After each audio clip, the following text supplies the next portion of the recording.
Hare Krishna everyone. Welcome to a new lecture of your Electrostatics series. Today I am going to start from your application of Gauss law. Okay, application of applications of Gauss law. Okay, so I will discuss two to three applications of Gauss law and rest I am leaving on you. Okay, so the first thing I am going to discuss is your electric field due to an infinite flat sheet of charge. Okay, electric field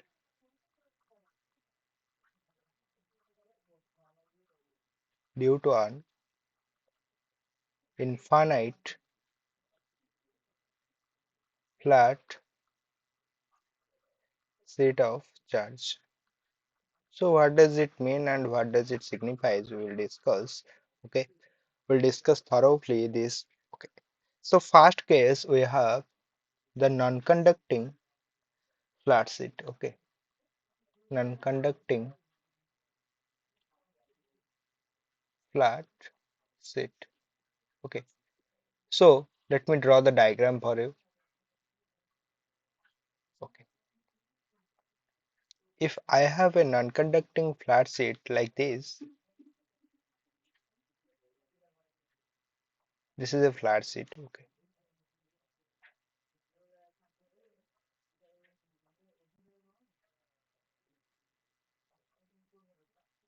okay, and through this a cylinder penetrating uniformly. Okay, let's suppose this is a flat sheet. Okay. A cylinder is penetrating through this.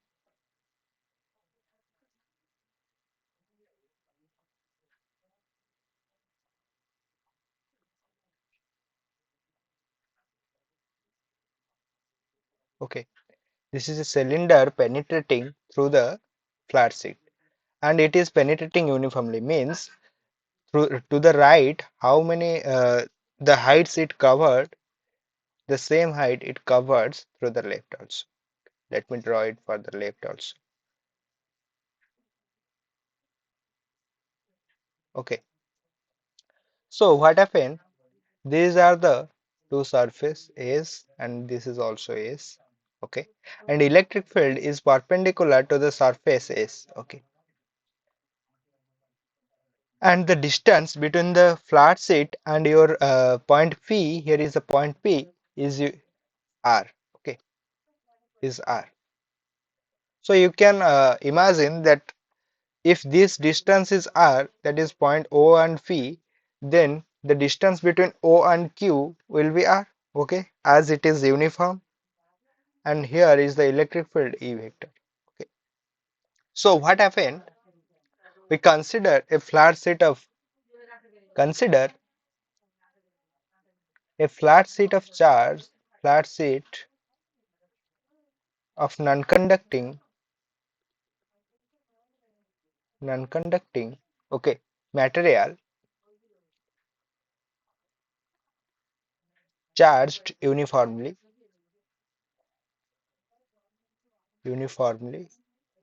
okay, and having surface density of charge, sorry, and having surface density of charge that is sigma. Okay, so we have considered here a point P on the surface S and a point Q on the left hand surface S, Q. Okay, so we have considered the cylinder of length 2r. Okay, from the flat sheet to the point P we have the length r, and from the point O to the point Q we have the length that is r. Okay, so due to the symmetry of charge you can see if I have electric field is perpendicular to this surface area, then we can say that electric field is parallel to the curved surface area of the cylinder, isn't it? If the electric field, see, if the electric field is going along this direction, then the angle between this curved surface area, means this surface area, to the electric field will be how much? That is your 0. Okay, you can say 0 degree. That means your flux through this will be how much? If it is parallel, so we don't have to consider this surface area, isn't it? Yes. So we can write the total electric flux as this phi E. I can write, that is your E dot ds. You know the flux expression, that is E dot ds, surface integration over your surface S, that is at P, plus E dot ds, surface integration S at Q, isn't it? Yes. So this will become your ES, and this is also becomes your ES. So we have electric flux, that is your 2 ES. Okay. From Gauss law, you know that phi E is represented by 1 upon epsilon naught times the total charge enclosed within the body. So total charge, isn't it? Yes. So I can write it as your phi E. It's better to write here from Gauss law. From Gauss law. Okay. Yes. So phi E your becomes Q upon epsilon naught. Okay. As I have considered the total charge as Q is yes. So I can say that your Q upon epsilon naught is equally to Q upon epsilon naught is equal, if I compare the above two equations, so I can get Q upon epsilon naught is equal to your 2Es. You know that surface charge density is represented by your total charge upon total area. Here total area is your 2S, as I have considering the only the cross sectional area. Okay. So I can write Q as 2 sigma S, isn't it? Yes. So you can write in place of Q, that is 2 sigma S upon epsilon naught, sorry, 2 sigma S upon epsilon naught is equal to 2S. So cancelling S both sides and 2 both sides, you can get the value of E as your sigma upon, sorry, okay,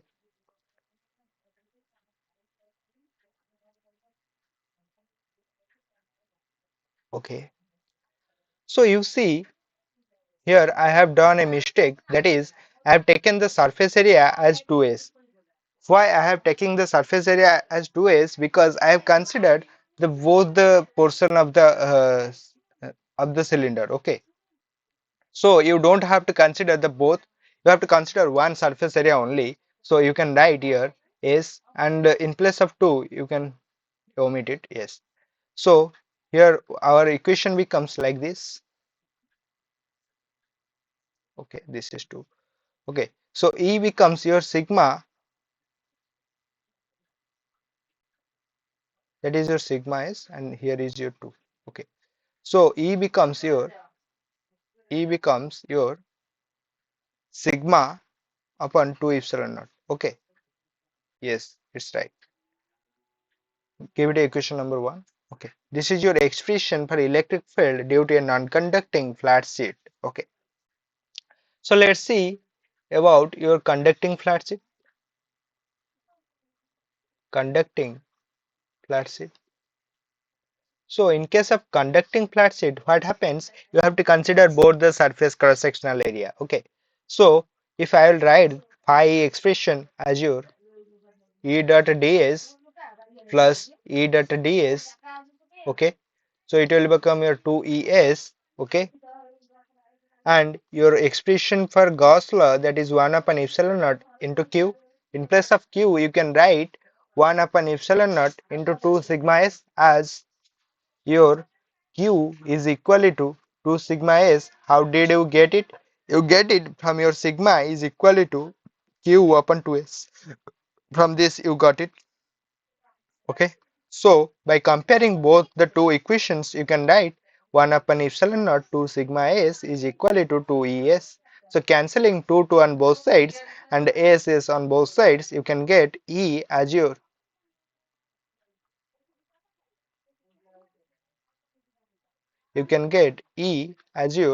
sigma upon epsilon naught. Okay. Is this clear to you? Yes, I hope it's clear to you. So these are the application of Gauss law. There are several more applications. I am leaving it for you. If you have any doubt or you ask any questions or you give me the questions in the comment box, then I will definitely solve you for you. Okay. So let's proceed further. We will talk about the electric potential today. Uh, okay, so let me do some questions for you. Okay. In the next class, we will talk about the electric potential. Okay, it's better. So you have a question that is calculate, calculate, calculate the electric dipole moment, the electric dipole moment, calculate the electric dipole moment of an electric dipole consisting of consisting of charges charges plus minus 2 microcoulomb separated separated by a distance of 5 into 10 to the power minus 3 meter. Okay, so you have given all the datas. Okay, you have to just put the datas and get the answer.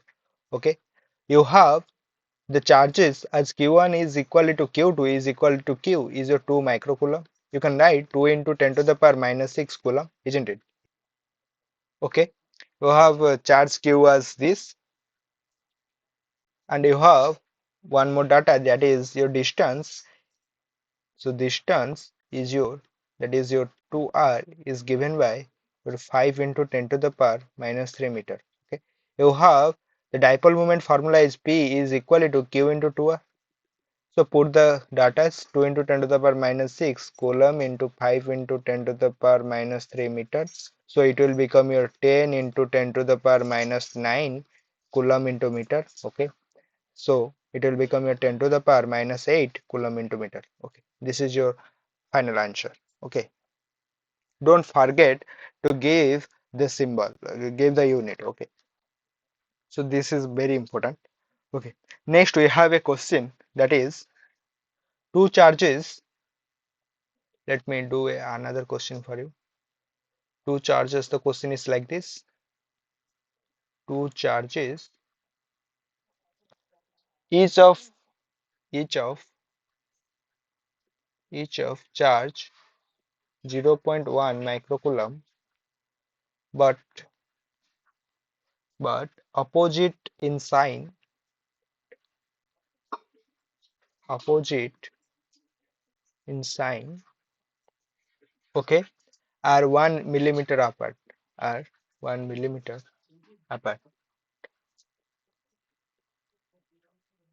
What is the electric field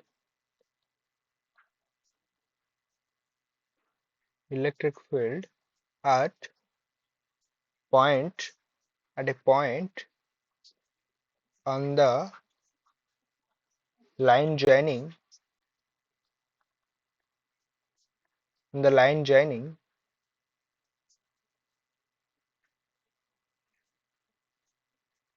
the line joining them at a distance of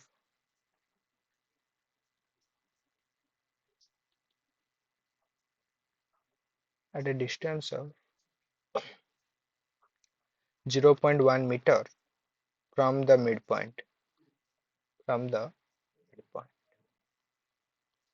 Okay, the question is like this: you have to calculate the electric field at a point on the line joining them at a distance of 0.1 meter from the midpoint. Okay, see how do I solve this question. Okay, solution: you have, first of all, you have to note down the data given in the question. Blindly you note it down. Given that, what was given to me? Charge is given. that is Q is equal to 0.1 microcoulomb.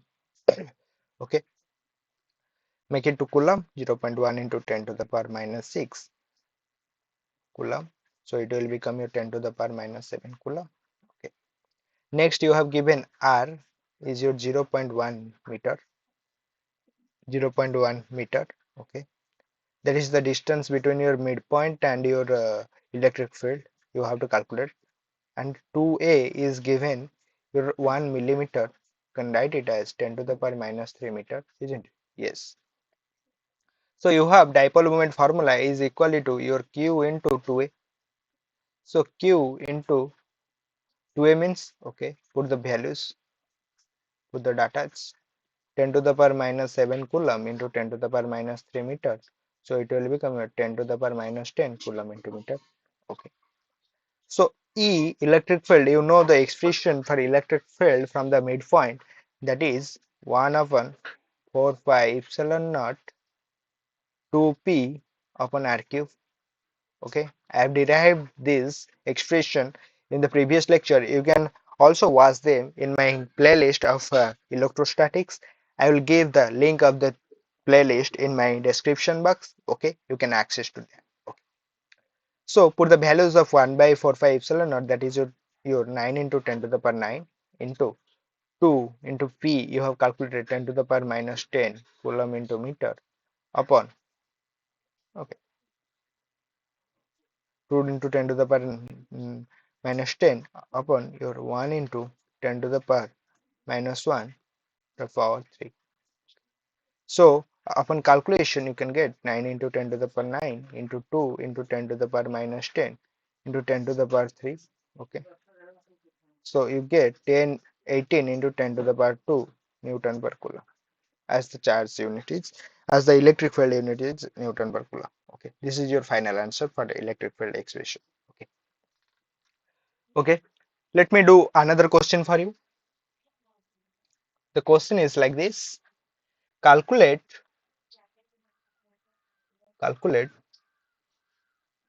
the electric field,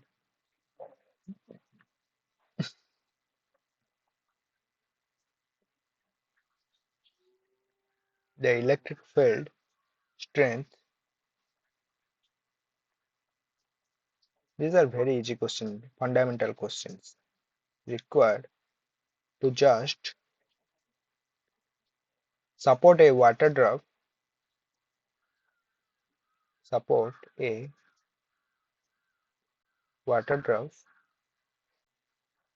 of